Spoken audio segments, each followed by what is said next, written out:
안녕하세요, 비디오 클래스의 하전입니다. 정말 지금 가장 화제의 노트북이죠. 사실 화제의 노트북이라고는 하지만 알 사람들만, 이 업계 사람들만 관심 있고 나머지는 노트북이 뭐 그렇게 비싸? 아무리 좋다고 저런 노트북을 누가 쓰나? 뭐 그렇게 생각하시는 분들도 많이 있는 것 같아요. 하지만 이미 많은 곳에서 많은 분들이 입이 닳도록 칭찬을 했고, 이 영상, 음악, 사진 등 미디어 분야에서는 정말 이만한 노트북이 없다는 사실을 증명받았습니다. 자, 어쨌든 저도 얼마 전에 언박싱을 올렸고 그동안 사용을 쭉 해봤는데요, 데스크탑을 처분하고 싶을 정도로 정말 좋습니다. 지난번에 쇼츠에서 올렸던 것처럼 저 데스크탑 AMD Ryzen 9 5950X 그리고 RTX 3080까지 단 저 데스크탑보다도 렌더링 속도가 더 빨리 나왔고요, 당연히 무게도 더 가볍고 여러모로 이점이 많습니다만, 그래도 아직까진 저 데스크탑을 완전히 대체하기까지는 부족한 점이 여전히 있는 것은 사실입니다. 하지만 제가 쭉 써보니까 금전적인 여유만 된다면 맥북을 여러 대 더 사고 싶을 정도로 만족감이 정말 훌륭했습니다. 자, 그래서 그 이유를 오늘 말씀드리려고 하는데요, 누군가가 보기에는 가짜는 이유로 보일 수도 있겠습니다만은 제가 사용하는 이 환경, 저의 라이프 스타일에 맞춰서 봤을 때는 이 이유들 하나하나가 정말 크게 다가왔습니다. 이미 여러분들이 많이 알고 계시는 맥의 장점인 안정성이라든지, 그리고 애플 기기 간의 연동성,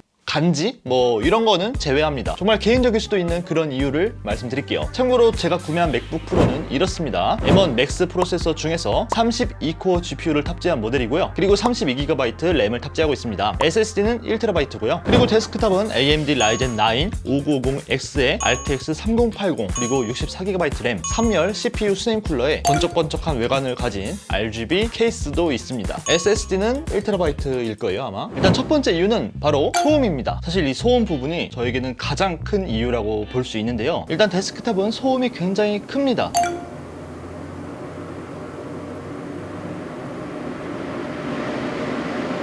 아마 고성능 컴퓨터를 쓰고 계신 분들은 다들 아시겠지만, 고성능 컴퓨터일수록 CPU나 그래픽카드의 성능이 높고 전기도 많이 먹고 그에 따라 열도 많이 생산하기 때문에 쿨러가 정말 미친 듯이 돌아갑니다. 일단 컴퓨터 켤 때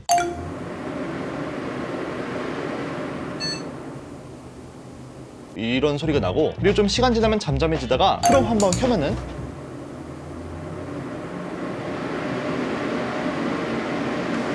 유튜브에서 영상 볼 때도 소리가 나고, 편집할 때는 당연히 소음이 계속 납니다. 사실 이게 데스크탑만 쓸 때에는 제가 소음에 그렇게 민감하지 않았던 것 같아요. 제가 그런데 이전에 구형 인텔 맥북 프로를 메인 컴퓨터로 사용했던 적이 있는데, 그때 데스크탑보다도 확연하게 소음이 적은 것을 보고는 굉장히 만족해서 썼던 경험이 있어요. 물론 인텔 맥북 프로가 소음이 적다는 게 아닙니다. 구형 맥북은 정말 소음이 커요. 하지만 데스크탑보다는 덜하다는 겁니다. 어쨌든 저는 그렇게 사용을 하다 보니까 그 뒤로 데스크탑 소음이 너무 거슬리는 거예요. 특히 좀 바쁠 때, 급한 작업할 때는 상관이 없는데 굉장히 집중해야 되는, 아이디어를 짜고 기획을 하고 그런 작업에서는 이 소음이 너무 거슬려서 일을 할 수가 없습니다. 제가 원래 집중도 잘 못하는데 이 소음 때문에 더 못하는 거예요.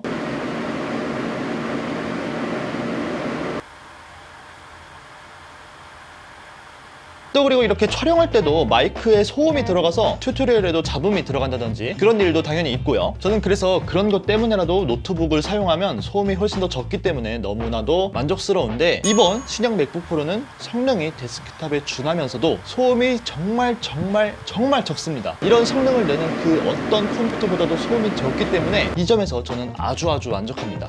여름철에 방 안이 덜 더워지는 것도 굉장히 큰 장점이에요. 이거 무시 못합니다. 또 전기세도 있네요. 자, 두 번째는 바로 이동의 편리함입니다. 아무래도 데스크탑보다 노트북을 고르시는 분들이 가장 크게 염두하는 것은 이동을 할 때죠. 물론 저는 데스크탑과 노트북 둘 다 있기 때문에 집에서는 고성능 데스크탑을 쓰고 밖에서는 조금 성능이 낮더라도 휴대하기 편한 노트북을 사용하고, 그런 식으로 사용하는 것이 일반적이었는데 이 맥북 프로 신형은 다릅니다. 집에서나 밖에서나 항상 고성능으로, 게다가 배터리도 오래가고 소음도 적고 발열도 적고, 그야말로 데스크탑 그 자체를 휴대할 수 있는, 약간 노트북 마케팅 표현으로 말하자면 모바일 워크스테이션이라고 하는 그런 장르에 딱 부합하는 노트북이 바로 맥북 프로예요. 더군다나 집에서는 윈도우, 밖에서는 맥 이렇게 사용하면은 아무리 내가 두 컴퓨터 간의 동기화를 잘 해놓는다고 해도 프로젝트 파일이 가끔씩 파일명을 잘 인식을 못한다든지 플러그인이 조금 다르게 들어간다든지 약간 사소한 문제들이 있어서 윈도우에서 작업하던 것을 맥으로 가져왔을 때 이 잘못된 문제를 바로 잡아야 되고, 또 반대로 맥에서 작업하고 있던 거를 윈도우로 가져왔을 때도 이런 문제들을 바로 잡아야 합니다. 그래서 이런 것들을 바로 잡는 데에도 시간이 걸리고 이게 굉장히 귀찮기 때문에 작업을 할 때 좀 스트레스 받고 그런 게 있습니다. 하지만 그냥 밖에서도 이 노트북 한 대로 들고 다니다가 집에서 이 노트북을 그대로 집에 있는 허브를 딱 꽂으면은 이 허브에 어떤 뭐 스피커라든지 모니터 이런 것들을 다 연결해서 이거 보세요. 이렇게 USB 하나로 딱 꽂아서 이렇게 집에서는 큰 화면으로 볼 수 있는, 게다가 지금 사용하고 있는 델 모니터 같은 경우에는 이렇게 옆에 USB 포트도 따로 있기 때문에 그냥 집에서 이 USB 타입C 하나만 꽂으면 바로 데스크탑처럼 이 맥북 프로가 작동할 수 있게 되는 겁니다. 여기다가 당연히 외장 키보드도 사용할 수 있고요. 이런 물건이 있어요. 여기에다가 이제 맥북을 꽂아두고 그냥 USB 타입C 허브만 꽂는 거죠. 그러면 충전도 알아서 되고 그 허브에 물려있는 모든 USB 다른 장치도 다 인식을 하고 굉장히 편합니다. 그냥 밖에서나 안에서나 똑같은 시스템을 가지고 일한다는 것이 가장 속편하고 가장 편리한 방법이에요. 그래서 저는 이 점을 두 번째 이유로 생각하고요. 첫 번째와 마찬가지로 맥북만 쓰고 싶다는 생각을 갖게 해준 두 번째로 큰 이유이기도 합니다. 세 번째로는 맥북의 전통적인 장점인데요. 바로 관리의 용이함. 이 커다란 데스크탑을 잘 사용하려면 여러 가지 지식이 있어야 돼요. 일단 이 데스크탑을 구매하는 것부터가 난관이에요. 물론 저는 컴퓨터에 대한 지식이 어느 정도 있기 때문에 뭐 내가 원하는 부품을 짜맞춰서 구매하는 게 어렵지 않았는데, 이런 걸 잘 모르시는 분들은 아무래도 제 값에 좋은 컴퓨터를 사는 게 일단 약간의 어려움이 있죠. 그리고 내가 맞춘 부품들이 내가 원하는 성능을 내줄지도 쉽게 예측하기 힘들고요. 그리고 이제 사용하면서도 문제가 있어요. 데스크탑은 애초에 태생부터가 범용적인 하드웨어, 범용적인 소프트웨어를 사용하기 위해 개발된 것이기 때문에 문제가 하드웨어에서도 발생할 수 있고 소프트웨어에서도 발생할 수 있고 정말 듣도 보도 못한 기상천외한 문제가 많이 발생합니다. 이런 것들을 하나하나 해결하면서 컴퓨터에 대한 지식이 오르는 것도 이 데스크탑의 장점이라고 할 수 있는데, 이 장점인가? 아무튼 근데 이게 좀 한가할 때 문제가 발생하면 문제가 없는데, 문제는 일이 바쁠 때 문제가 생기면 문제라는 거죠. 제 컴퓨터도 멀쩡해 보이지만 굉장히 오랜 기간 문제를 갖고 있는데요. 일단 제 컴퓨터는 한 번에 켜지질 않습니다.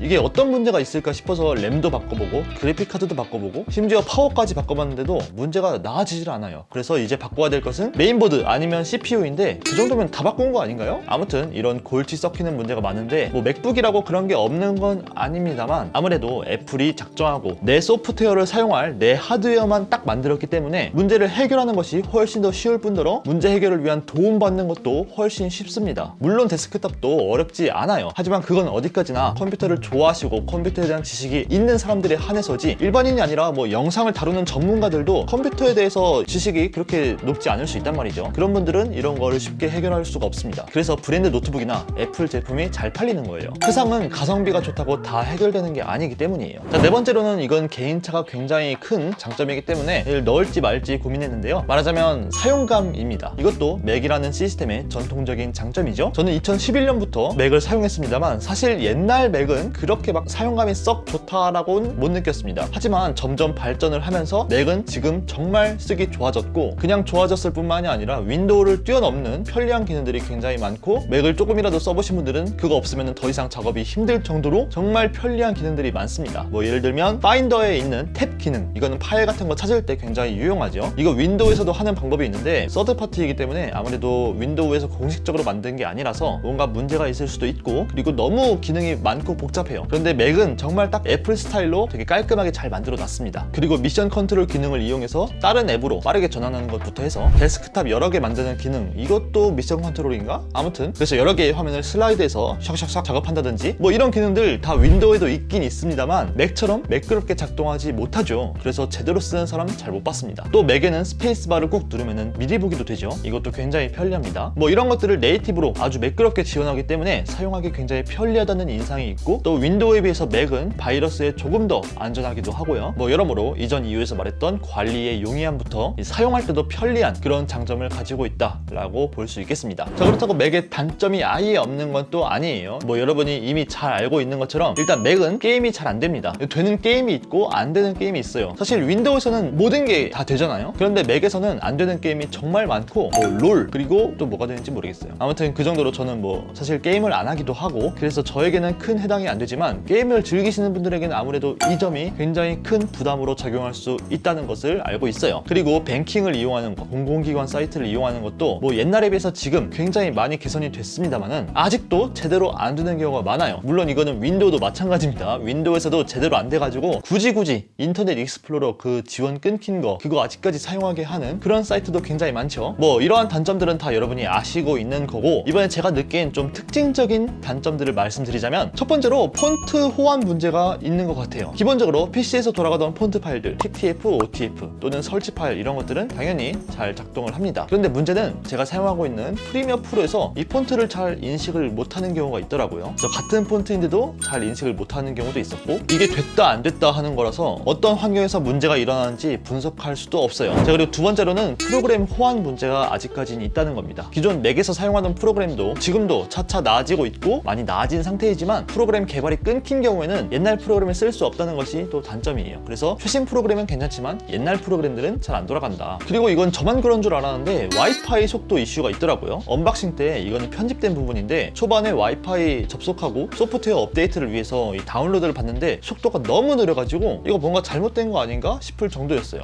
설마 불량인 건 아니겠지? 뭐 그렇지만 제가 지금 말씀드린 모든 문제들은 하드웨어적인 문제가 아니라 소프트웨어 문제이기 때문에 시간이 지나면 애플과 애플 외의 다른 회사들이 다 이런 문제들을 잡아줄 거라고 생각되기 때문에 이게 구매를 막 망설일 만큼 큰 문제는 아닐 것 같아요. 하지만 지금 여러 명이서 협업을 하고 있고 다 윈도우로 구성된 그런 작업자들만 모여있는 환경이라면 그중 한 명만 맥으로 바꾼다면 이때는 좀 문제가 생길 수 있을 것 같습니다. 왜냐면 윈도우로 작업하는 사람과 맥으로 작업하는 사람이 폰트가 맞지 않는다든지 아니면 사용하던 기존의 플러그인들이 여기서는 아예 애플 실리콘용으로 제작이 안 된 그런 플러그인이 있을 수도 있고 여러 가지 문제가 있어서 아직까지는 그냥 개인 사용자들에게는 충분히 갈아탈 만하고, 팀 단위로 작업하시는 분들은 팀 전체가 맥으로 바꾸지 않는 이상은 지금 구매하시는 게 오히려 손해일 것 같다라는 생각이 듭니다. 그래서 말인데요, 저도 이 데스크탑이랑 저희 팀이 쓰고 있는 데스크탑 모두 팔아버린 다음에 그냥 다 맥북 프로로 바꾸면은 귀마가 데스크탑 다 팔아버리고 다 맥북으로 맞추면 정말 좋지 않을까, 그런 생각을 해봅니다. 자, 그래서 오늘은 제가 사용했던 이 맥북 프로에 대해 여러 가지 이야기들을 해봤는데요. 아직 출시한 지 오래되지 않은 제품이라 그런지 조금 문제가 있는 것 같습니다만 그래도 여전히 매력적이고 너무나 훌륭한 제품이다 라고 말씀드릴 수 있을 것 같고요. 만약에 맥북 프로 구매를 원하시는 분들은 아래 쿠팡 링크에서 최저가로 구매하실 수 있으니까 여기를 참고해주세요. 그럼 저는 다음에 더욱더 유익한 비디오 클래스로 돌아오도록 하겠습니다. 안녕! 무겁기만 한 거 이거. 아유.